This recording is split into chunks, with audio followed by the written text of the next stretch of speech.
So I would be remiss, even un-Canadian, if I did not ask you, are we not underestimating the value of Canadian patriotism and nationalism when we present a model like this? It wasn't about patriotism or nationalism, it was about numbers. These are two asset bases. Who's bigger, who's smaller? How would you have to do it if you wanted? Right, guys, welcome to the video. So that was a clip from this Zoomer Trump, Trudeau, and the 51st state debate video. If you guys have time, I'd recommend you go watch the thing in whole. I'm going to put a link below. It's really, really good, but it is like 45 minutes long. So I'm just going to show you some of the key points that I think we need to talk about, because I was watching the inauguration online, and the chat was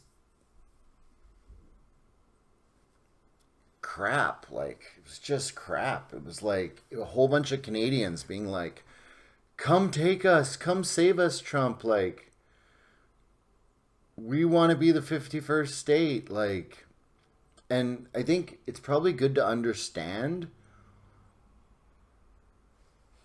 even if you're for selling Canada to the United States or being under Trump rule, like what you're giving up. Let's watch the video, guys, and you can draw your own conclusions. Closer than what we currently have between Canada and the United States, which you say is an inevitability. Why? Well, I looked at the book, and the book is really also an examination of the two separate cultures, because I'm a Canadian and an American. And so I saw that the two national cultures were divergent in terms of certain goals and attempts to develop their nation. And what I did really was I said, okay, this is what Americans are. I looked at their differences. You know, they're not as polite, they're more blunt, and so on. Different sensibilities. Totally. And more Germanic sensibilities, and then Canada. And then I also started to examine the other things. And then I said, you know what? They're going to get fed up with paying for our military, so we better develop our military. Build your military up so that it's reasonably large. It doesn't have to be gigantic. We're not conquering anybody. Have East-West free trade. Guys, that's such a good point. You know, we should be able to defend ourselves. Like, we don't need to build a military to conquer someone, but have our own military so that in the event you get a crazy person at the helm of the U.S. military, you can defend.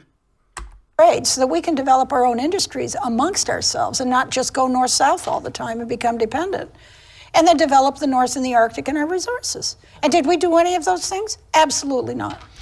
Yeah, we didn't do any of those things, you know, to our own detriment, I think. She's absolutely right. We need to remove the trade barriers between provinces, which is something I didn't really even realize that we had that much of a problem with, but clearly it is. I've been doing a little bit more research into it, and it's easier to trade with the Americans than it is East-West. That's stupid. So you present a number of models, and the one that really stands out to me is this business of a financial acquisition, where the U.S. buys Canada or compensates Canada for its resources. How would that work? Okay, so what I did was I have a relative who's an investment banker, and I said, okay, let's look at the two places, the United States and Canada. Well, and I think that's an important point. This is not a frivolous exercise. Oh, no. This is a very intellectually robust look at so what Canada's worth. We did a merger model. And so we did, okay, you got a big company and a little company. Now, how do you compensate and figure out who gets what and who's paid what for this merger? And it's a tried and true pattern. And we looked at the assets of the two nations. We looked at the assets, the natural assets. So we went to the CIA annual report on the assets of all companies. You can look this up in any country. We looked at the value of the amount of fresh water, the amount of oil and gas, minerals, metals, forest, all of that stuff, and then just plain arable land and geography and potential.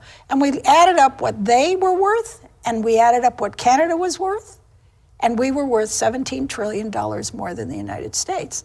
So when Trump, ignorantly said, oh, be the 51st state, how insulting. We are geographic. Yeah, how insulting. I love that reaction.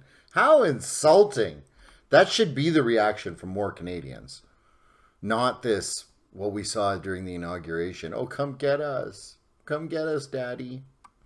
Geographically bigger than the 50 states, and we are richer geologically than the 50 states combined. So then I said, okay, now how do you, then the thought experiment went further. Okay, that means if you join the two as one, that there would have to be compensation for the over-contribution of the asset base to the Canadians. We were about 32 million then. It was $500,000 per person. And then, on top of that, I said, you have to $500,000 per person is what they should be paying us. throw in free health care all the way to their grandchildren. That would be the price. And Well, so it's an That would be the price, guys. it's a thought experiment, but I think it puts the lie to anybody thinking that we, A, are not worthless, and B, that there isn't some value here that would have to be compensated. And not that Canada's for sale, but Not for certainly sale. beyond the reach of what the U.S. could afford. Oh, they could afford it, but They'd be. they could afford it, and maybe Canadians would say, you know what, I want to live in Florida anyway. I'll It take would my add- $500,000 and it I'll would get add- free health care. I don't know It would what add people would do. 50% to their debt. They don't seem to be that worried about their debt. Anyway, that's another topic. But yes, it's a lot of money. Some people say that's nothing for a place like that. So I would be remiss, even un-Canadian, if I did not ask you, are we not underestimating the value of Canadian patriotism and nationalism when we present a model like this? It wasn't about patriotism or nationalism. It was about numbers. These are two love asset this. bases. Who's bigger? This doesn't even factor in patriotism or nationalism, right? Like just assets. Just assets, guys. Who's smaller? How would you have to do it if you wanted to buy out one over the other? The big one had to buy out the little one. Yeah. So, that's what it was. And I wrote the book and I said, they're both terrific countries. I'm a citizen of both. And, Canada, I'm just telling you, if you keep freeloading and you keep becoming more and more dependent on the U.S. and not developing your own wealth, you're in for trouble. And here we are. 100%. She's 100% right. I guess the book was written 10 years ago. So I totally agree with that statement. The other argument you hear from Trumpers or Danielle Smith people is that, we just need to secure our border, which, if you believe that, you're not smart, okay? Trump wants the assets. That's what he wants. He wants to exploit the assets. He doesn't care about the border. He doesn't. That's theater. But Conrad Black kind of addresses that here. In terms of substance. On this business of Trump, he's not serious. He's playing poker. And the idea of responding to complaints about people crossing our border into the U.S. by raising tariffs is a non sequitur. I mean, we're not East Germany. We're not building walls to keep people in. And it is the responsibility of all countries to set up whatever processes they think appropriate at their borders about incoming people. And Trump 100%, guys. We are not East Germany. We're not trying to keep people in, okay? So this whole thing about like Trump's putting the tariffs on us so that we, secure our border. We are going to be put to a test, I think, sometime very soon as to what we are prepared to do in terms of protecting our sovereignty and keeping our country going. And we have to pay attention to the President of the United States once he takes office, for sure. But the reality is, Canada is a fantastic country, the best country in the world as far as I'm concerned to live in, and the finest country in the world to stand up for. And I intend to do that so long as I am able. All right, Lieutenant General, thank you for being here. I so appreciate it. Love that guy, so long as he is able. So this guy, you got keyboard warriors at inauguration being like, Daddy Trump, come save us. But this old man, he's not going down without a fight. So guys, Let me know what you think in the comments below. Are you Team Trump?